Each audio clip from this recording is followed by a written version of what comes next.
Astrology के माध्यम से लोगों ने इतना डराया हुआ है कि शनि की 7.5 तुम्हें बर्बाद कर देगी तुम्हें। मैंने बड़ा इस पे स्टडी किया है, मैं बता दूं। तो क्या सच में शनि की 7.5 जब आती है तो वो हमें बर्बाद कर देती है या आबाद कर देती है? शनि की 7.5 आपको प्योर गोल्ड कर देती है, आपको पापों से मुक्त करा करके एकदम स्वर्ण की तरह, जैसे कहते हैं ना स्वर्ण में खोट होता है, 22 कैरेट स्वर्ण में खोट है, 24 कैरेट खरा सोना है। हाँ जी। तो वो 18 कैरेट गोल्ड हो, आप 14 कैरेट गोल्ड हो, आप 8 कैरेट गोल्ड हो, तो आपको प्योर करके वो 24 कैरेट करेगी, यानी कि आपको आपके ही पापों से प्रायश्चित करा के मुक्ति दिलाने का काम करती है शनि की 7.5।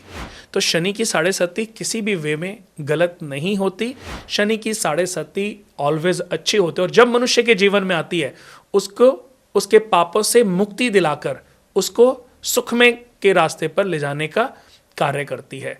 तो मैंने आपको बताया, फर्स्ट सबसे पहले योग, फिर नक्षत्र, फिर राशि, फिर लगन और फिर ग्रह स्थिति। आज आपको हार्ट की प्रॉब्लम के बारे में जानना है तो 4th हाउस में ये इंडिकेशन मिलता है, अगर बृहस्पति नीच राशि में बैठे हैं या आपकी पूरी कुंडली में बृहस्पति कहीं भी नीच राशि में बैठे हैं, तो आपको आपकी हेल्थ के प्रति सावधानी बरतनी होगी। बहुत सारी लेडीज को गायनिक इश्यूज होते हैं। जिस लेडीज को भी गायनिक इश्यूज होंगे ना, उनका चंद्रमा पीड़ित होगा। चंद्रमा से स्त्रियों की बीमारियां देखी जाती हैं, चाहे पूरी बॉडी में ऊपर से लेकर के नीचे तक की जितनी भी बीमारी हैं, उसमें चंद्रमा का बहुत बड़ा रोल होता है। किसी लड़के की कुंडली में चंद्रमा शनि के साथ नहीं होने चाहिए।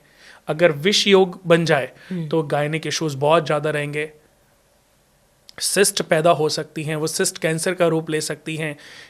गायनिक इश्यूज में ज़्यादातर उनको बहुत सावधानी केयर रखनी चाहिए, क्योंकि जरा सी लापरवाही उनके जीवन को मृत्यु के कगार पर ले जा सकती है।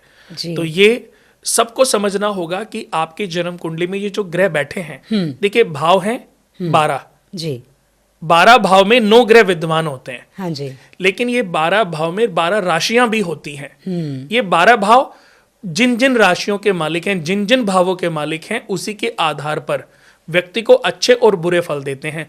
बट ये किस राशि में बैठे, मित्र राशि में बैठे हैं, उच्च राशि में बैठे हैं, नीच राशि में बैठे हैं, किसी के साथ चंडाल योग, ग्रहण दोष, अंगारक दोष बना है, तो इसका मतलब कुछ ना कुछ पाप कर्म तो आप ऐसे करके आए हो जिसका प्रायश्चित करने के लिए आपका जन्म हुआ है जी। तो सबसे पहले आपको चाहिए कि आप अपने प्रायश्चित को पूरा करो, क्योंकि जब तक आपका प्रायश्चित पूरा नहीं होगा, आप जीवन में जितने भी राजयोग हैं, अच्छे योग हर किसी की कुंडली में होते हैं, बुरे योग भी होते हैं, तो पहले समुद्र मंथन अगर करने हम निकलेंगे ना, तो पहले विष आएगा। जब विष का सॉल्यूशन कर लेंगे फिर अमृत, तब अमृत तक पहुंचेंगे। और ऐसा नहीं कि सिर्फ अमृत निकलेगा, अश्व भी निकलेगा, ऐरावत हाथी भी निकलेगा, कल्प वृक्ष भी निकलेगा, नवरत्न भी निकलेंगे, अप्सराएं भी निकलेंगी, लक्ष्मी माँ भी निकले, बहुत कुछ प्राप्त होगा जी। लेकिन मंथन करना है आपको, आपकी समस्याओं का, आपके पापों का, आपके दोषों का मंथन करके उससे जो विष उत्पन्न हो रहा है उसका सॉल्यूशन ढूंढना है। हम एक कुंडली बनाते हैं अनुज, उसका नाम है कर्म कुंडली। हमने नाम ही अपनी जन्म कुंडली का रखा है कर्म कुंडली, यानी कि कर्म के आधार पर बनाई जाने वाली जन्म कुंडली। आपको कर्मों के आधार पर आपकी पूरी लाइफ के बारे में ज्ञान देने वाली है कर्म कुंडली। तो कर्म कुंडली में हमने सबसे पहले जो बात की है वो व्यक्ति के प्रारब्धों की है। तो आप जब व्यक्ति की कुंडली देखते हैं तो आप ये जान चाहते हैं कि उसके पिछले कर्म कैसे थे उसकी कुंडली से? सबसे पहले मैं इसी पे, अभी तक मुझे लगता है कि शायद मैंने अभी तक किसी को इस पे काम करते नहीं देखा, बट मैं आपको बता दूं कि मेरी जो स्टडी है वो इसी चीज़ पे काम कर रही है।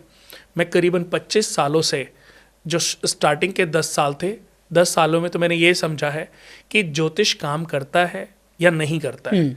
जब मैंने पाया ज्योतिष काम करता है, क्योंकि पहले तो जितना भी ज्योतिष करता था मैं शौकिया करता था, किसी के घर गया, किसी को बताया कि ऐसा कर लो, ऐसा करने से ये होगा, लोगों को फायदा होता था, लोगों की ग्रोथ होती थी, तरक्की होती थी। फिर लोग दोबारा बुलाते थे कि कुणाल भैया एक बार मेरी सिस्टर को मिलना है, एक बार मेरे भाई को मिलना है, मेरी बुआ को मिलना है। दिल्ली भी आगमन मेरा ऐसे ही हुआ था। हमारा मेरठ में एक दोस्त होता था, वो मुझे बस में मिला था, तो उसने मुझे बोला मेरी सिस्टर दिल्ली में रहती है, वो मिलना चाहती हैं।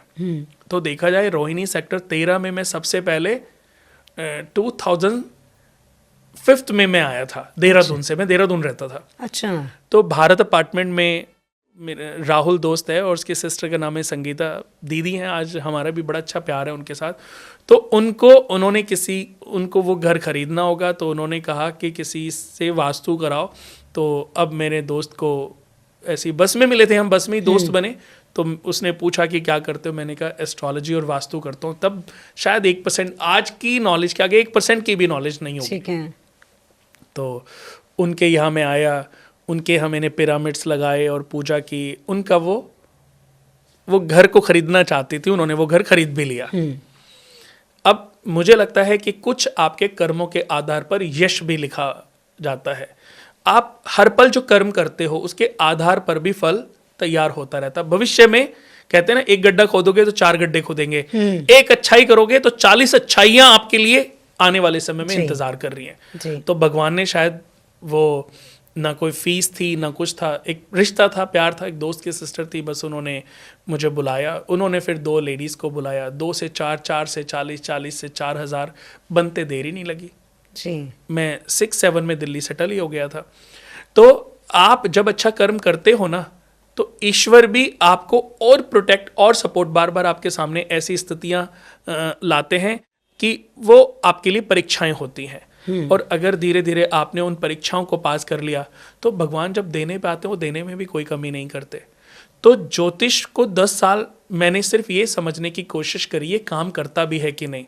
जब ये समझ लिया, फिर मैंने इस पे वर्क करना आरंभ किया धीरे धीरे। पहले हमने एक टीवी चैनल शो शुरू किया था साधना पे, उसके बाद बहुत सारे श्रद्धा चैनल, कात्यायनी और जितने भी और भी बहुत सारे। एक समय तो ऐसा था कि 9 और 16 के बीच में करीबन 20-30 एपिसोड हमारे एवरीडे चलते थे।